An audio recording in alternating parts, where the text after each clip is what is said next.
Here we go. You hit this button. All right, ladies and gentlemen. Hey, welcome to the DJ Greg podcast. I'm glad you're here. With me today is the director of music for the Minnesota Twins and the Minnesota Timberwolves. He is also the VP of marketing for Generation Now DJs. My man, Tim Miller. Yeah. What's happening, T Mills? Thanks for having me, man. It's I'm just hanging out at 75 degrees at, call it my office. My home is my office. So here we are, man. So Right appreciate on. the time today. I'm not mad at that at all, man. I'm not mad at that at all. Did they call you T Mills? People do call me T Mills. That's probably my number one nickname of a lot of nicknames that I have, and T Mills is probably the one I get called the most, and actually the one that I probably say, yeah, that's a good nickname. Right on. I thought I was original in saying that. Hey, when you said that, I was just like, wow, I don't even know how you know that, but that's all good, because call me T Mills. I like T Mills better than there's other names we don't need to talk about. Yeah. All right. So let's start from the very beginning, my man. How did you get started with the whole DJing marketing deal? Yeah. So, me personally, I went to school up at Concordia College, up in Moorhead, Minnesota, and DJ'd some dances up there. And when I say DJ'd, it was taking a computer, bringing it to a dance, and mouse clicking and just pushing buttons off an actual computer. So it was just like, yeah, you might as well just call me a human iPod, because it wasn't anything special, but it was just like somebody had to do it. So I said, sure, let's give this thing a shot. And then, some things just kind of branched off from there, where I just started diving into just music more and just realizing that it's an experience and something that if I can kind of control, that's kind of what it is. And so I jumped into sports. I've been a basketball player my whole life.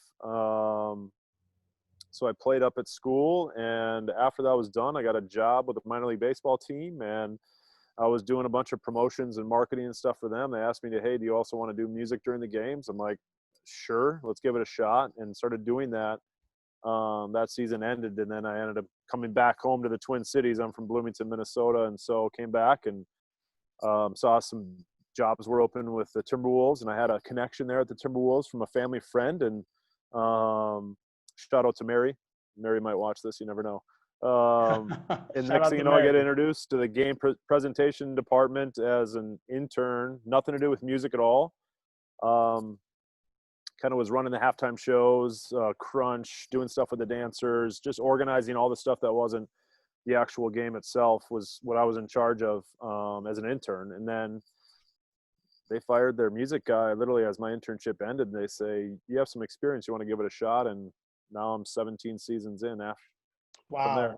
So again, It's a big fluke deal, right time, right place. Happen to know some people that were just willing to give me a chance. And like I said, now I'm the old tenured guy for the Timberwolves, man.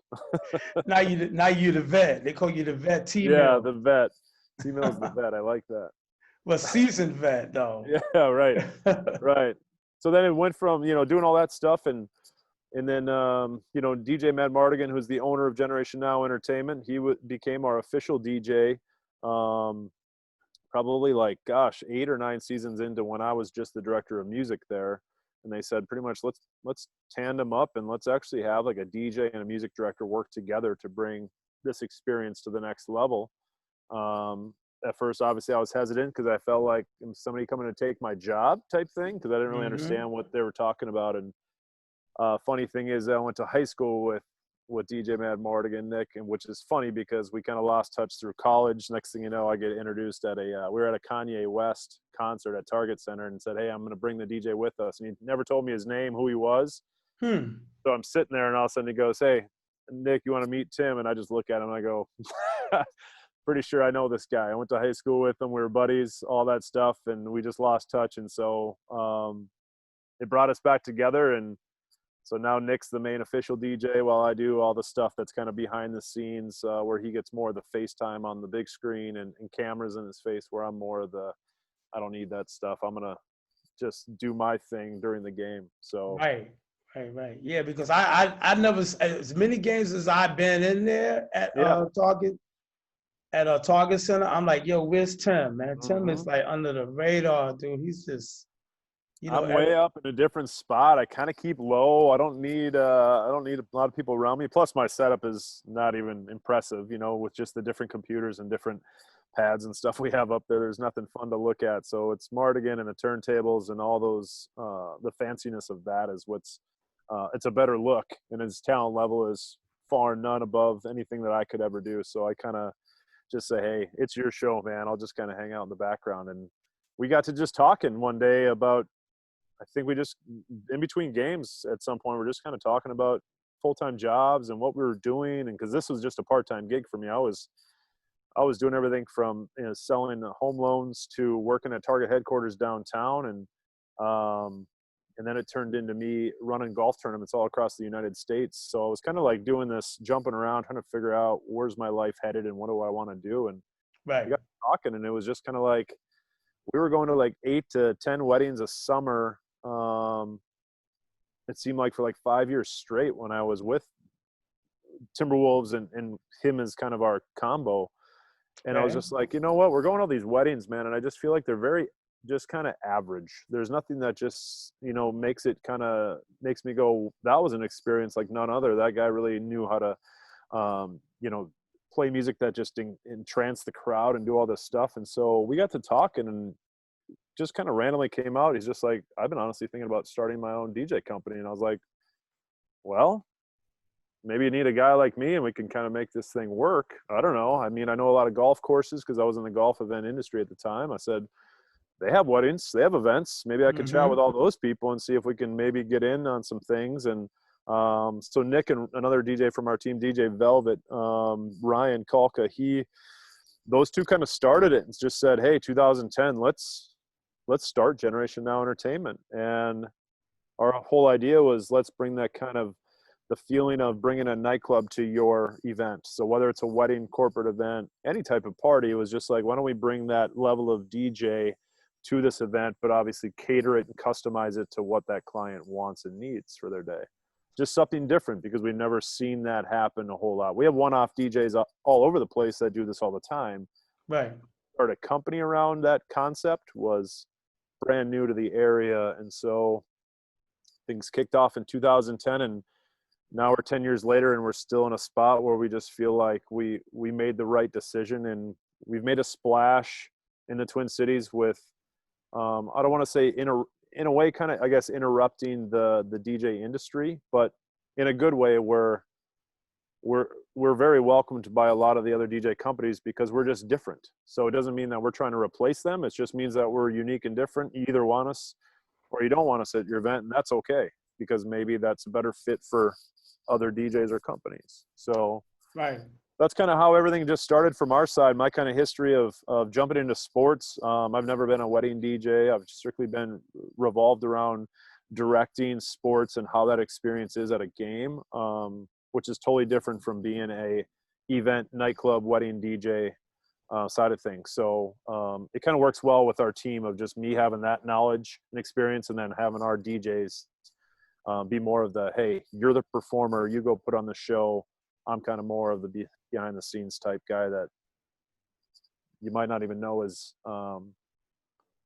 even there performing, doing something, but realizing that at the end of the day, it was just like, somebody put that together. Who is that? Yeah, that was right. me. So yeah, that's kind of how things started and formulated to where we're at in 2020 during this COVID crazy right now. So Man, don't even go there with the COVID, man, because I know that was a crazy period for everybody, including us DJs, man. We're sitting in the house, we bored in the house, all that good stuff, right? I mean, did you binge watch anything? Netflix? What'd you do? Yeah, besides the soul searching and eating way too much and maybe enjoying a cocktail or two, it turned into, some binge watching stuff. I mean, I feel like we're always looking for shows. My wife and I are big on just trying to find, we kind of like that crime drama type thing. So, I mean, Okay.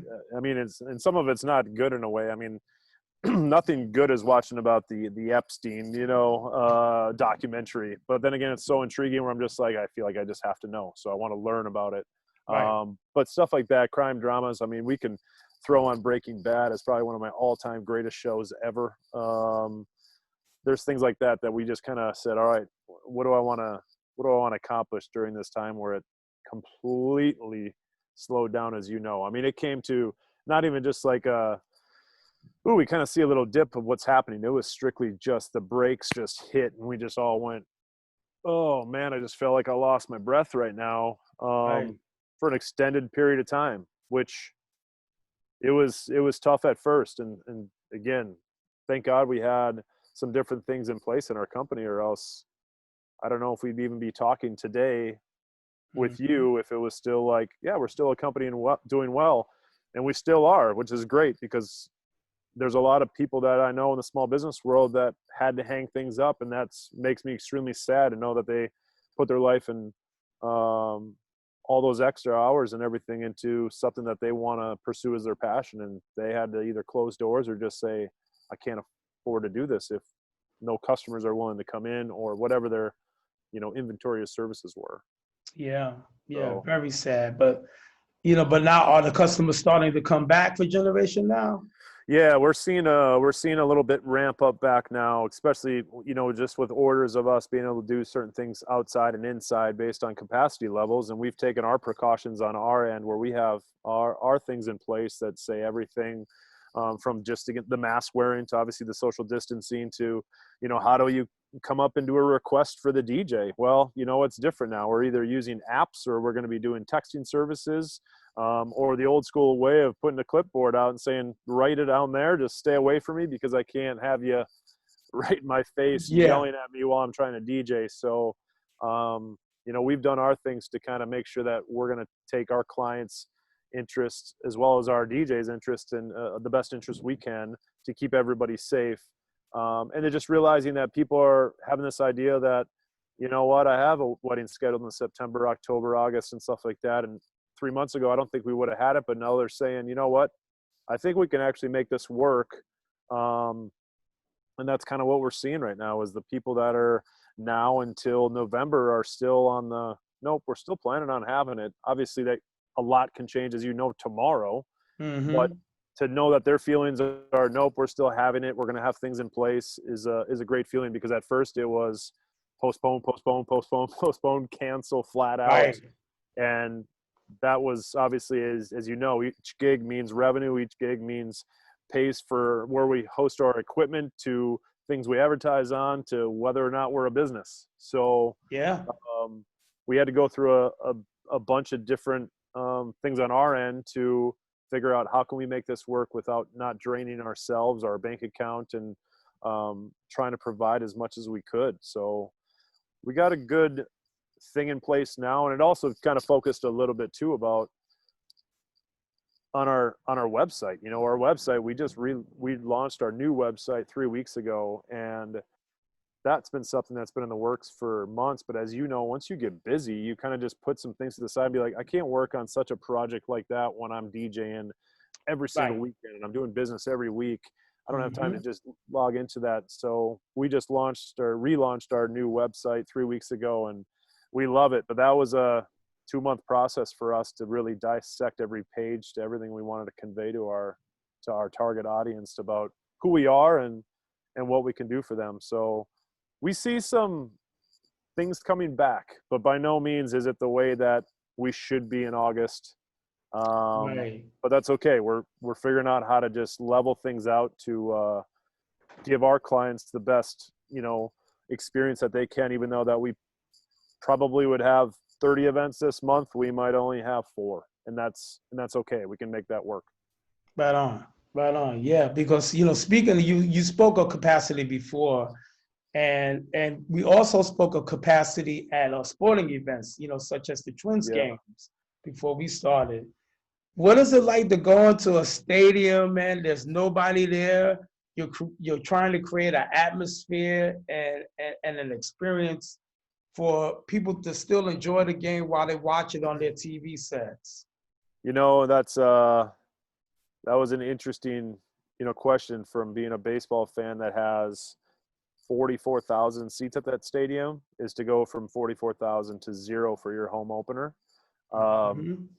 is something you really have to like get together with your team. And so our live entertainment team at the Twins just got together and just said, what can we do in order to make it feel like it's still a special game, America's pastime, and make people at home on their TV still kind of go, I feel like I'm kind of there. It's, you know, that's the thing about it. And I think on radio and TV, we do a good job of that. It took a little bit just to understand what we had to do, but some behind the scenes stuff from my side that, you know, I can share with you that you've either read about or just know is, you know, we're piping in, you know, sounds of crowds at games. And that comes from Major League Baseball and MLB 2K pretty much teamed up to put together these sounds that we can create an atmosphere while I'm at the game with background, almost white noise in a way, but it sounds like fans talking, which allows the players in the field to feel like I could close my eyes and know that I feel like people are here watching us play baseball rather than you look up the stands and go,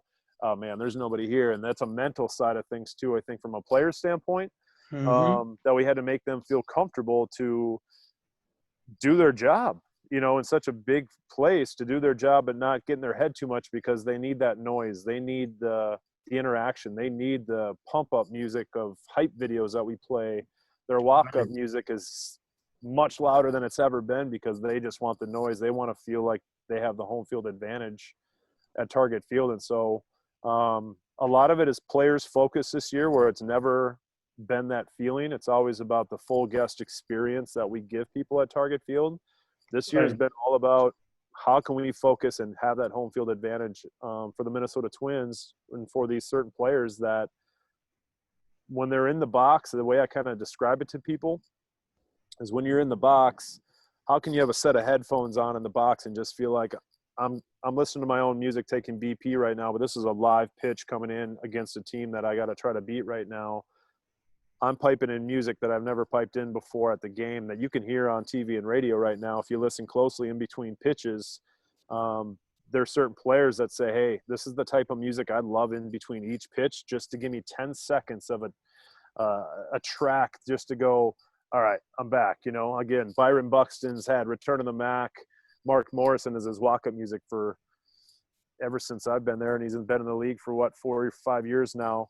So I'm going to give him some kind of just give him that kind of 90s vibe while he's backing off ball number one. So he might just hear something else. He might just hear some Jay-Z, some old school Jay-Z or something like that for Mhm. 15 seconds just to kind of be like, I'm getting a little beat right now. I step back in the box, I get my job done and give them that home field advantage feel that I think we've never done in the past before, which is important because we have to figure out a way when you come to Target Field to feel like this is their place.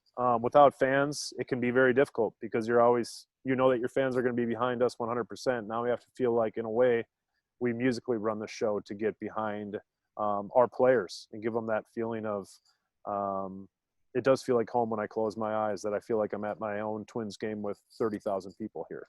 Right. Right. So, I mean, that's really fascinating because even like with some of the NBA games that I caught, you know, you see those faces or those mock faces mm-hmm. in the crowd. Whose idea is it? Who's coming up with this stuff? It's like, you know, you got people moving or these characters moving, and it's like, Yep. who? What is going on? How are they doing this? I mean, it's kind of genius in a way too. Yeah, those are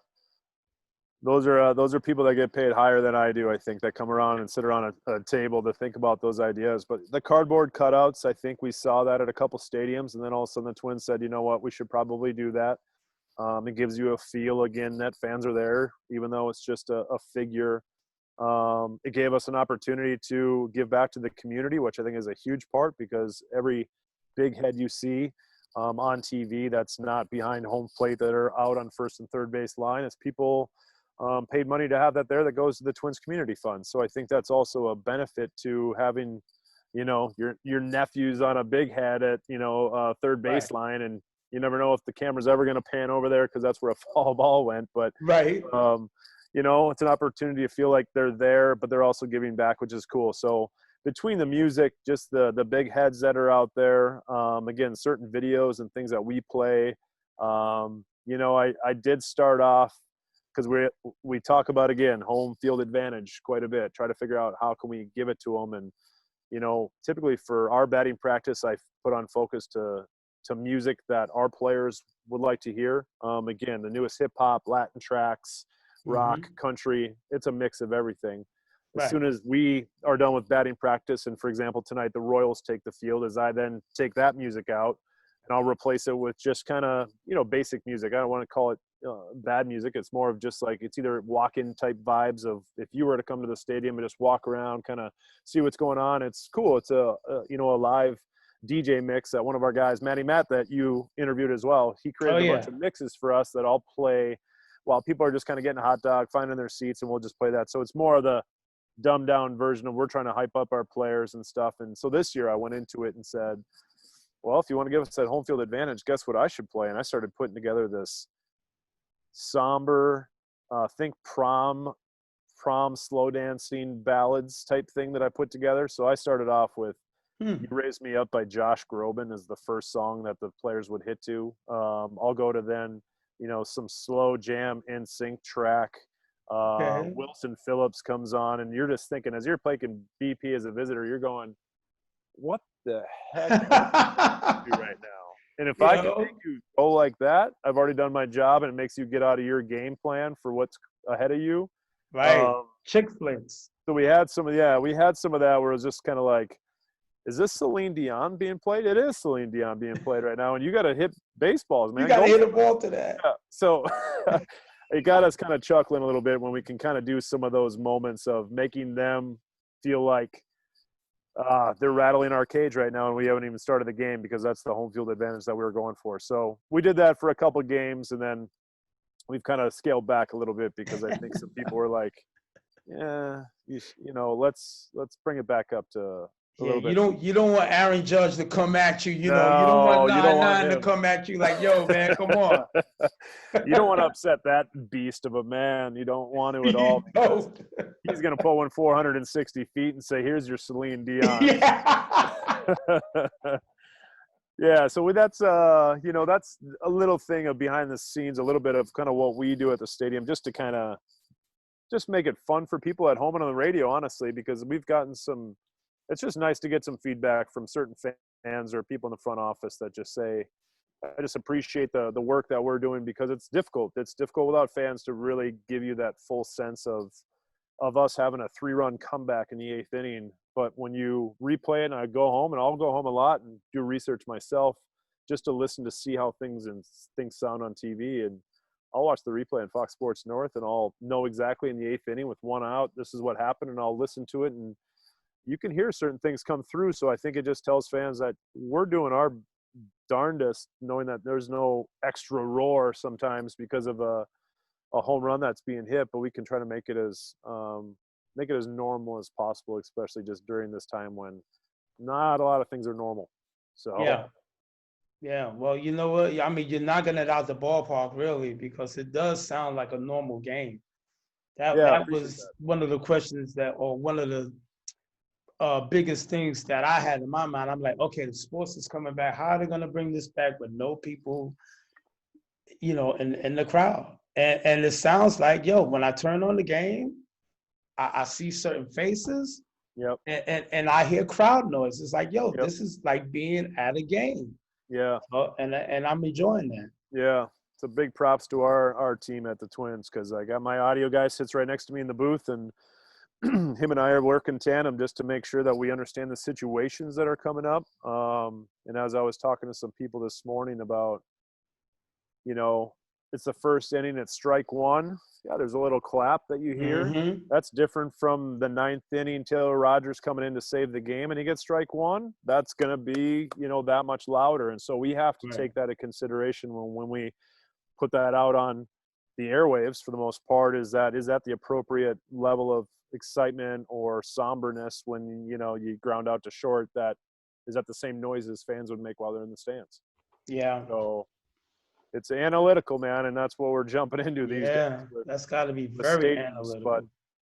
But it's fun, at the same time. Like I said, I'm one of 60 people that get to watch live baseball right now, so I have no complaints, and I pinch myself every time I walk in that stadium, because I've been now, I think, music director there for 7 years. So it's been a blessing. That was honestly, I would have never found out about this job if it wasn't for DJ Dudley D, who's on our team as well, because he got asked when they had somebody let go. He was asked to possibly replace, and he goes, "I'm not the guy for this, but I have a guy for you," and he handed it to me. Again, I'm lucky, man. I'm lucky to be where I'm at today because I realize it has nothing to do with massive talent. It's a lot of times it's right place, right time, and sometimes knowing the right people that have given me an opportunity and take advantage of it. Absolutely. And you know, and it is talent. They know what you can do. Yeah, sometimes. You know, I mean, I'd like to think that I know what I'm doing and I'm pretty good at it. And there's some bad days, as we all have as DJs, music directors. There's bad days and good days that we just feel like I walk out of that game and I go, you know, not to sound cocky, but I killed that game today. And there's times that I walk away and I go, I just wasn't my best set today. And I kind of look back at reasons why, and then you go ahead and figure out, you learn from them and you figure out how to fix them. And that's life. That's business. That's DJing. That's a lot of different things. Yeah, so absolutely. take that for what it is, I guess. Right on. Well, I mean, you're taking it and you're running away with it for many many years, man. So Yeah. okay, let's talk about like success, man. What's the T Mills meaning of success? T Mills meaning of success is, you know, I learned when I was 27 years old, and like I was telling you, I was doing corporate jobs and told out of college, just go and do this. And this is 9 to 5 is what you work, and you go and wear nice clothes and show up at a cubicle and do all this stuff. And that's kind of what I was doing. And then there came a point where I just realized I was making a lot of money, but I was miserable. And when I say a lot of money, it's a lot of money for a kid that's 24, 25 to be making. I was just like, yeah, I'm doing pretty well, but man, I couldn't stand what I was doing each and every day. And so it kind of just formed my mind to just realize that money is not going to make me happy. Doing what I love and trying to have a passion and wake up each day is kind of what makes my definition of success, if I can say it correctly. Is what I learned at 27 when, you know, somebody pulled me aside that was an entrepreneur and business owner and just kind of said, this is what I'm doing, and you can do it. You just need to figure out what your lane is and how you want to go ahead and do that. And I just kind of looked at that as just like, okay, so what can I do? And when an opportunity does arise, is that something I want to take on, or am I too scared, or is it worth the risk to jump in and try? And so those are the things that came up to me when I was younger, just to kind of say, here's your opportunity. Do you want to do it? And it's going to be scary, and you might have to tighten things up for quite a while, but you should do that. So, yeah, at the age of 27 is when I decided to be kind of a small business owner, an entrepreneur, and get away from that corporate 9 to 5 life and jump into this business of event industry. And ever since, it's been the greatest decision I've ever made, knowing that there was some really hard times to start off with, you know, at the time was, I wasn't even married then.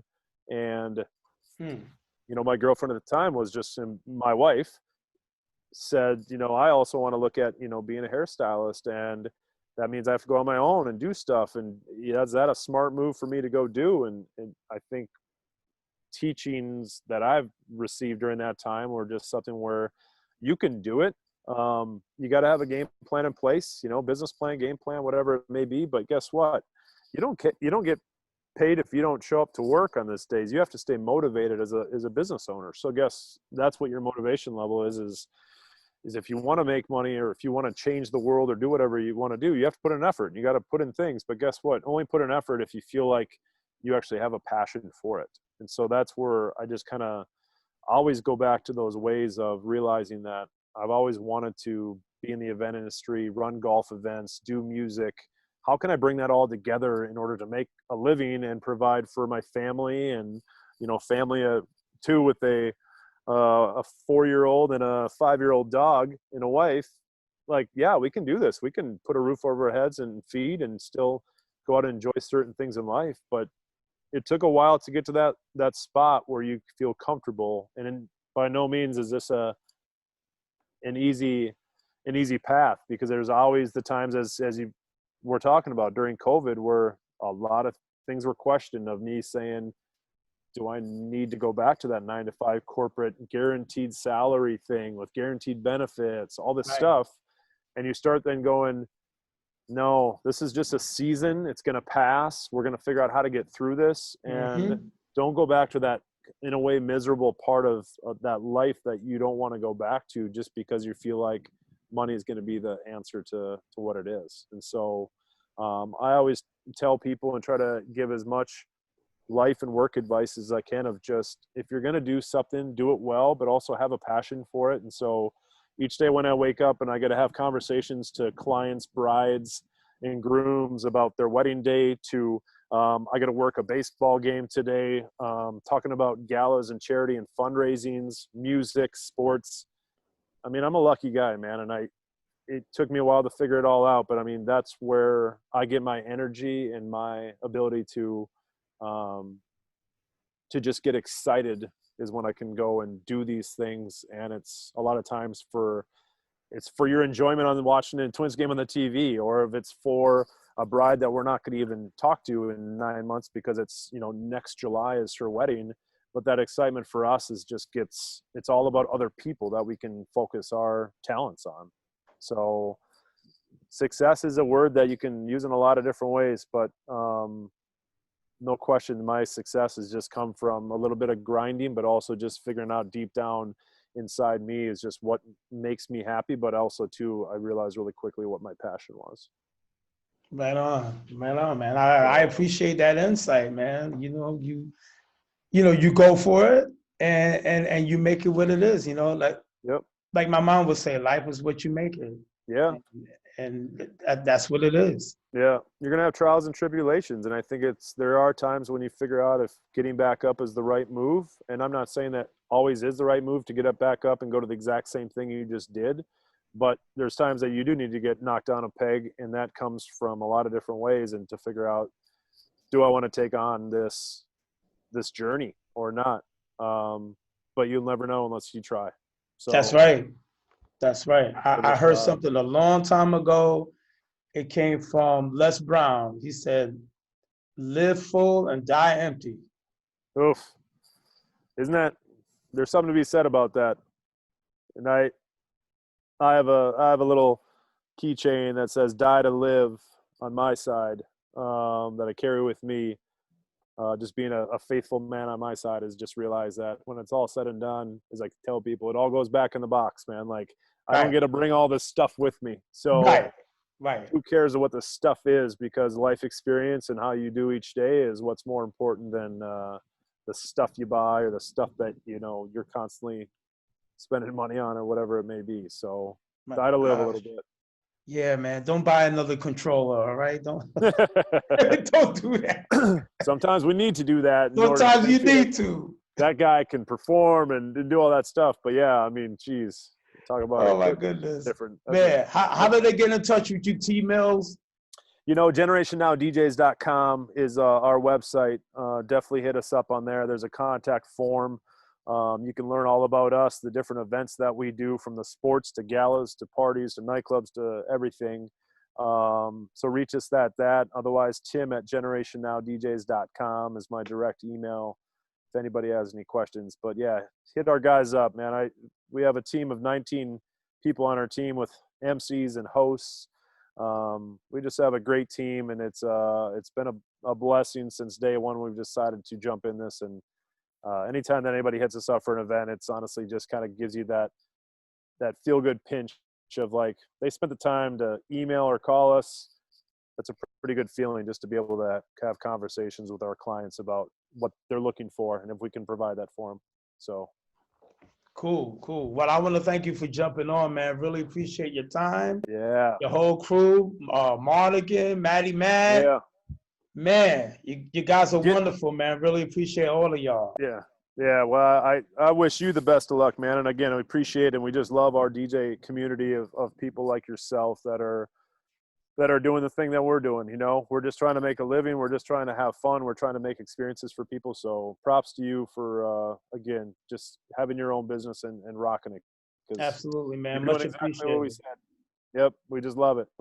So let's just keep throwing good events, and we keep thriving on that upward climb. We're going to be good. Absolutely, man. I always believe that there is enough success for everybody. Oof. You know Yeah. what I mean? This pond's huge, man. Like we don't have to be chopping each other off the legs by any No, means. So nope. I'm not like we that, man. it's not the way to do good business, and it's not the way to in life. That's going to come back to bite you in the butt way harder than you think it is. So Absolutely. yeah, yeah. Absolutely, man. Appreciate your whole team, your whole talented team, man. Shout out to Matty Mark and Matt, Thank you. Monaghan, Dudley, man, Yeah. Quam, who else you got on your team? All of Get y'all. all those guys talking to you, man. Those guys I love will, to. man. They love You to see themselves on this camera all the time. you tell Dudley and Quam to give me a ring, man. I'll get them on here. It's so funny. Well, yeah, man, it's an absolute pleasure. I appreciate it, Greg. Man, the pleasure's all mine, man. Thank you. Absolutely, man. I'm gonna go get